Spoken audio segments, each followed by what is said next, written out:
Ang ganda lang. Nagulat na nga lang ako may ginagawa nga itong daddy nila. Gagawa nga siya na sasakyan nila. Dahil kasali nga itong mga alaga ko sa Flores de Mayo. Medyo late na nga kami. Pero sige, pupush pa din natin yan. At ay naglagay nga lang pala kami nito mga lobo sa gilid. At ito naman si Batang Anino talaga namang excited na excited. Hindi na nga nakapaghinta. After nga namin maayos yung sasakyan nila, ito naman sinukat ko nga sa kanya yung wheel. Pero kita nyo naman ayaw niya talaga. Kaya naman ang sabi ko nga ikulot ko na lang siya. Pero ayaw pa din ng Batang Anino. At ito na naman tayo. Nagsiselos na naman dahil nga sinukat ko kay Kisses itong wheel. Tingnan nyo naman kasi bagay na bagay talaga sa kanya. Sa kanya ko na nga lang ito ipapasuot at hindi na nga kay Batang Anino. At ayun talaga naman nagprint pa nga itong dati nila. At ayun agad-agad ko na nga ikinabi. Grabe, sobrang effort. Ayan, syempre meron tayong Reyna Tatiana. At meron ding Reyna Kisses. Sasabi nga sana kami sa mga dadaanan na nakaganito. Kaya lang nauna na nga sila kahapon. Ito nga pala yung mga isusuot nilang gown. At syempre sobrang excited nga ni Batang Anino. Kaya naman nauna na siya. Hinihintay niya na nga dito yung kapartner niya. Pagkatapos nga ng ilang oras, ito na nga yung partner niya. Sa wakas dumating na din. Nakaribon nga lang pala yan na pink para nga partner sila. At ito nga si Batang Putik para natatakot pa.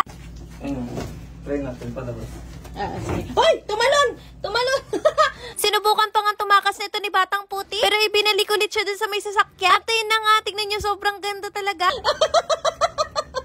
Ang ganda lang. Flores de Mayo yan, ha? Baka kasi isipin niya may birthday. Wait lang. Wala na nga nagawa itong si Batang Putik, kaya naman go na lang siya. O diba napakalupit talaga gumawa ng daddy nila? Andun nga pala siya sa likod nagtutulak. O diba lahat talaga gagawin para sa anak niya kahit nga napakainit? Saglit nga lang namin sila inilabas dahil nga napakainit. Papasok na nga sana sila, kaya lang ito ngayon nangyari. Wow! Uy! Tumalon! Tumalon! Tumalon yung escort! Iniwan nga sa ere si Batang Anino ng kanyang escort. Diyos ko naman, kawawa nga itong si Batang Anino. Maya-maya nga pinasakay ulit namin si Batang Putik. At eto na nga yung papasok sila. Buti na nga lang at hindi na ulit siya tumalo. Very good naman itong mga batang to. Kaya lang pagpasok nga namin, ito nga si Batang Putik, galit na galit. Nagagalit yung escort! Bakit nagagalit? Ano? Ba't siya nagagalit? Galit na galit nga itong si Batang Putik kasi kada talon niya nga binabalik namin. At eto naman yung pangalawa nating partner, si Reyna Kisses at si Dos. O diba si Kisses talaga namang may wig pa? Bagay na bagay talaga itong magjowang to. At parehas din talaga silang sobrang behave. Dos! Kisses!